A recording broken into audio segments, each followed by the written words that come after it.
Det här verket är lite speciellt för mig därför att jag gör kostym till 2 olika koreografer. This is what we have been investigating. The great boogeyman, the monster of our times, loneliness.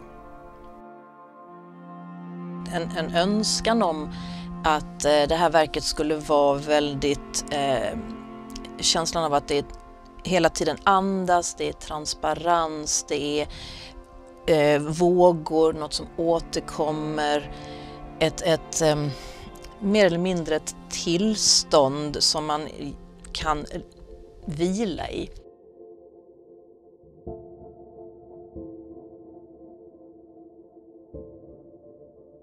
Samarbetet börjar ju alltid med samtal och då har Helena och Johanna presenterat en idé och den idén har jag liksom omsatt i min ateljé vid mitt skrivbord.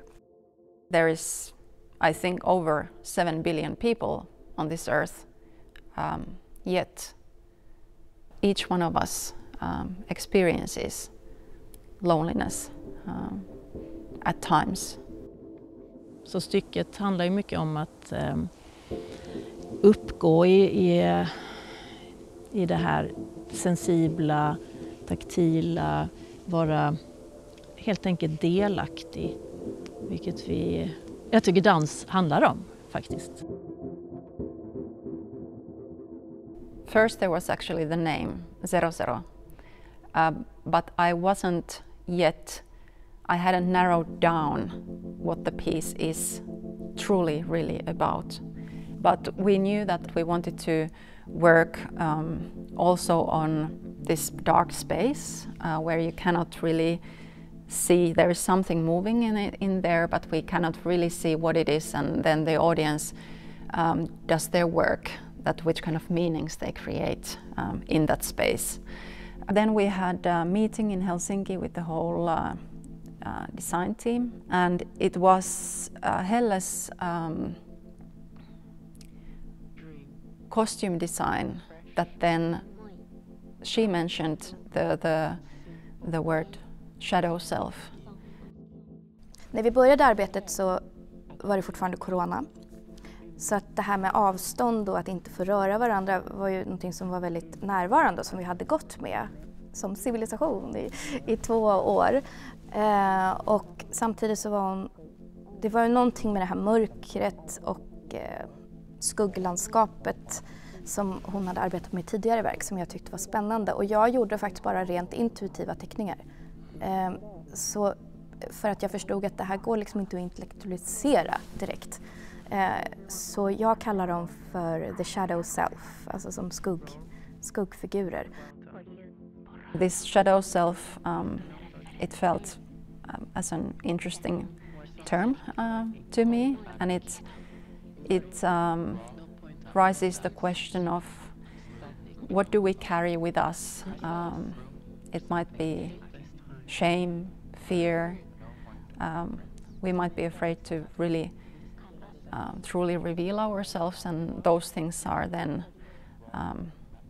making it more challenging to connect with others. Direkt när man hör viskning, då blir ju kroppen på något sätt man lyssnar, att viskningen kräver utav din närvaro.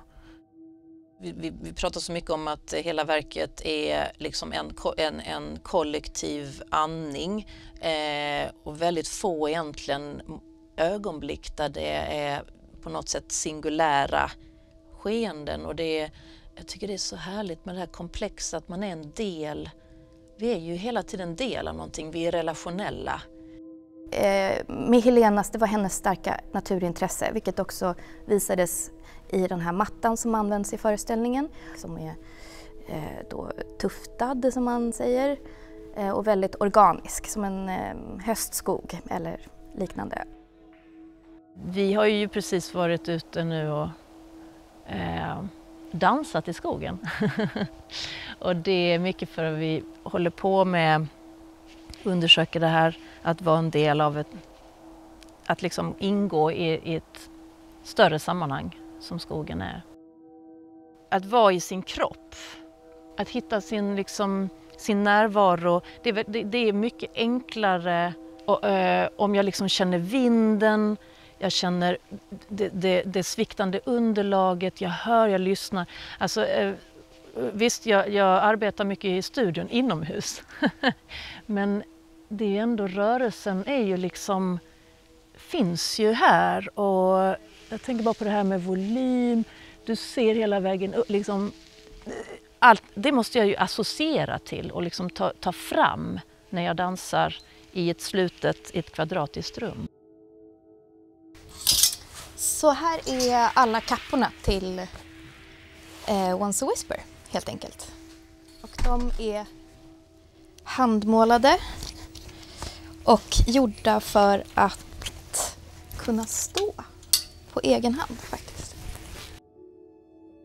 Kostymen, de här kapporna, blev som en idé kring en form av naturvarelse, fast inte utan att försöka göra fabel av det hela eller en saga per se, utan de är mer så nära en rörlig skulpturell form jag kunde komma.